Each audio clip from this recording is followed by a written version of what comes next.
All right, welcome back, and thank you very much for being patient with me. I've just, for those of you who wouldn't find the AI voice is very fascinating or interesting. I'm so sorry. Apologies for that. I've just been on transit since morning, and it's been so draining. So instead of me not just putting up any update for you at all or waiting till I arrive, I just had to put up with that in the meantime. And we thank the Lord that I had a very smooth journey back to my destination. Appreciations for all of you who have waited all through this process. All right, so going forward, you couldn't just imagine I've been doing this voice. Maybe it's just because of tiredness, never knowing that I never put on the recorder for almost 10 minutes. And I was just talking into the air. It's well, because as I'm landing, I'm just getting up this voice note for you. And in the world of grant disbursement,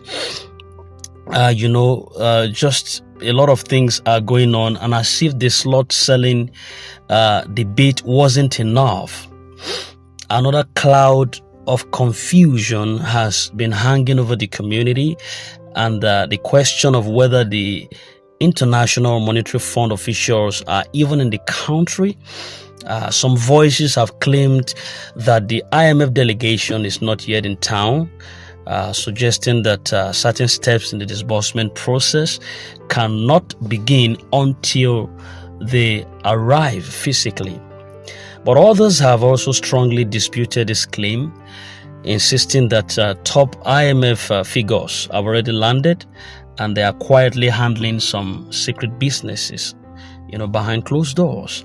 Now, one person in particular, one gentleman speaking directly in recent message, gave what he believed was the solid proof to this.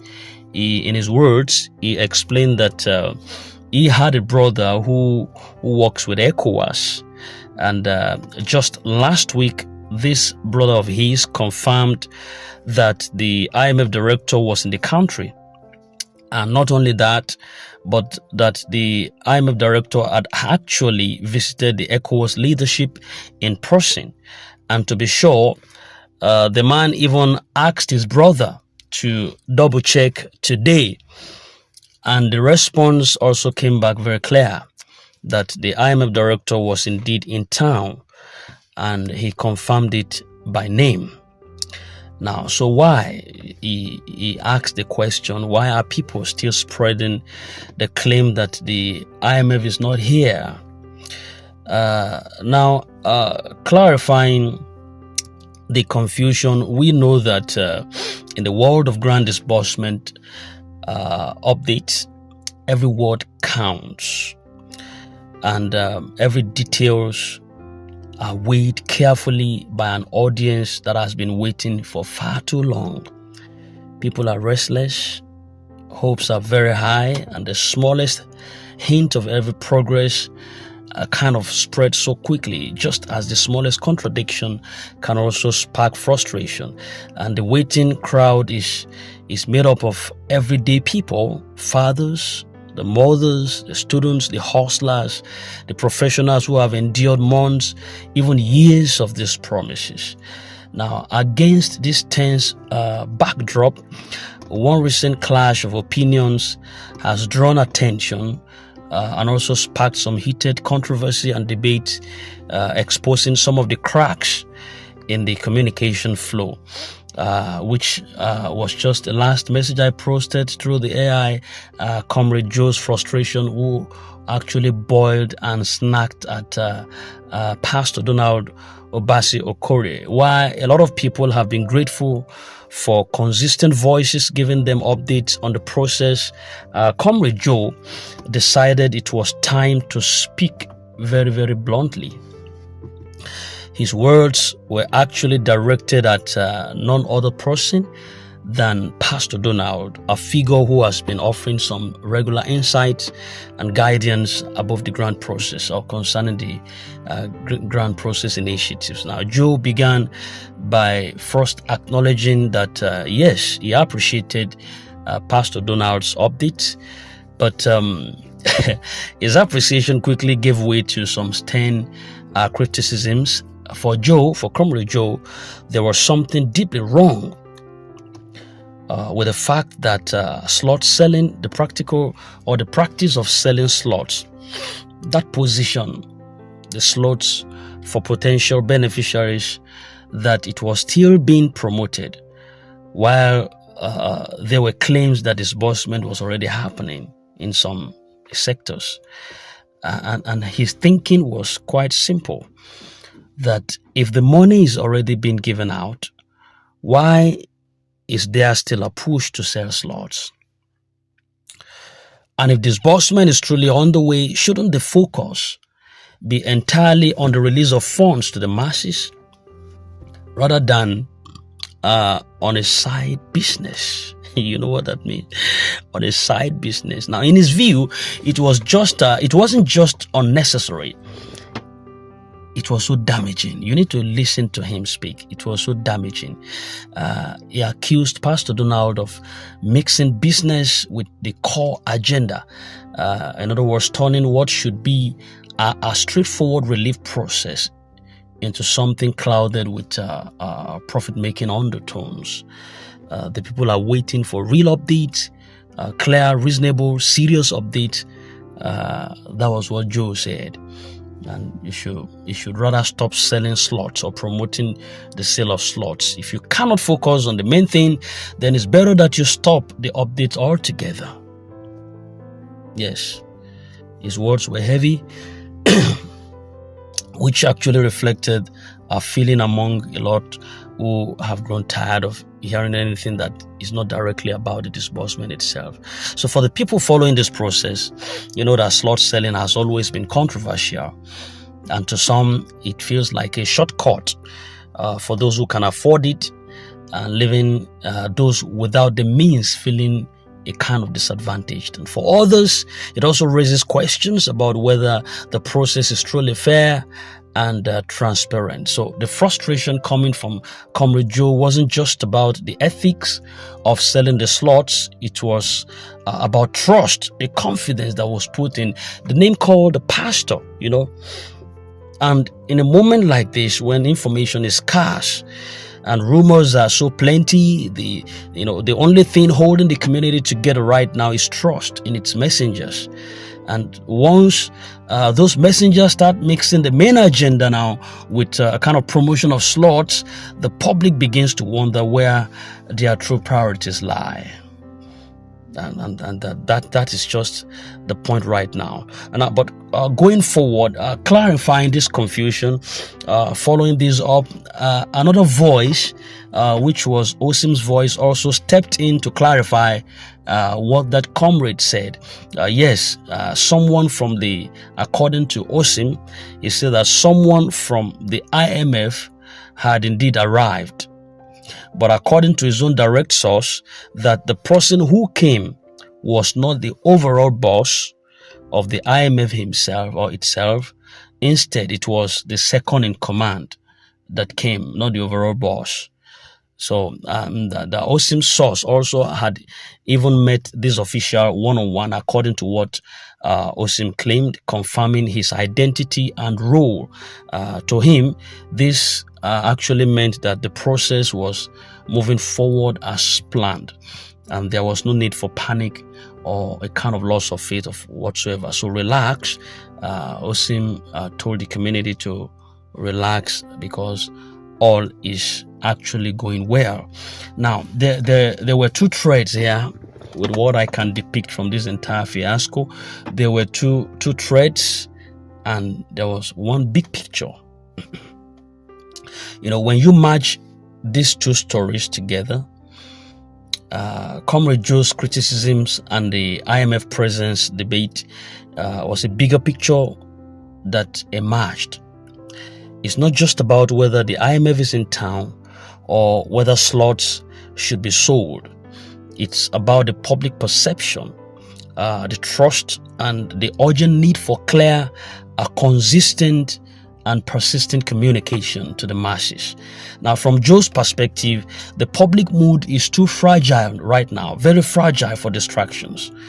And every moment that is spent talking about slots instead of disbursement, there's a way it chips away at the trust and the focus that leaders like Pastor Donald Obasio Corey have worked to build. So for him, it's a simple matter of priority. The people's hope must come first before any other business of interest. And from the ECOWAS brothers side of the story, the IMF confusion actually shows how quickly misinformation can spread in a vacuum. People here, they are here from one source and they are not here from another source, and suddenly rumors spiral out of control. The truth actually, as Osim pointed out, is more nuanced. Yes, an IMF official has arrived, but not the top leader. And this alone can cause misinterpretations also when shared without context. So we should understand that in a situation like this that is already tensed up, leadership is not just about action. Yes, it's about clarity of purpose. Those who speak to the public, they carry a heavy responsibility. If they have to mix the message with commercial pitches here and there, they also risk losing credibility among the masses. If they cannot speak without full context, they risk fueling confusion also within the ecosystem. So the people waiting on these grants do not have endless patience. They don't. They have bills to pay. They have rent. They have school fees. They have medical needs. And daily struggles cannot be postponed indefinitely. No, sir. I beg to submit. For them, updates are not just information. They are like emotional lifelines to them. Every piece of news can lift their spirits or crush them, depending on how it's been delivered. And that's exactly why Joe's words were so sharp as they were. It should not be dismissed as mere anger. They are just a reminder that in moments of public anticipation, leaders must be laser focused. And I think that's the way I see it.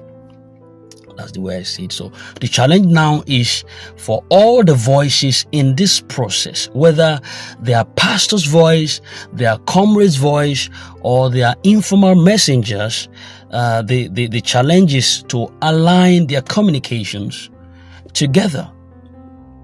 In other words, if disbursement is indeed on the way, every update should be about progress.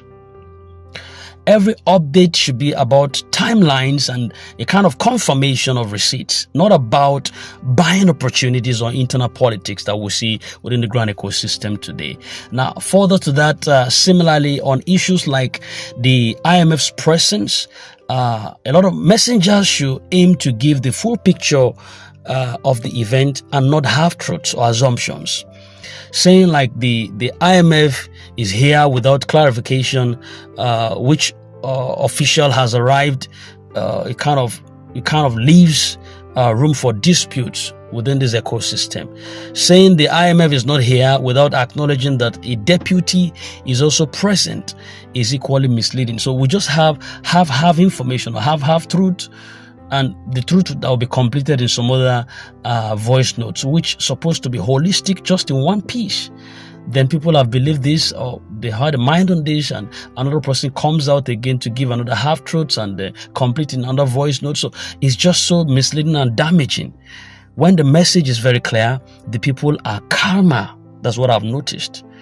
And when it is muddled up, there's frustration. It builds up.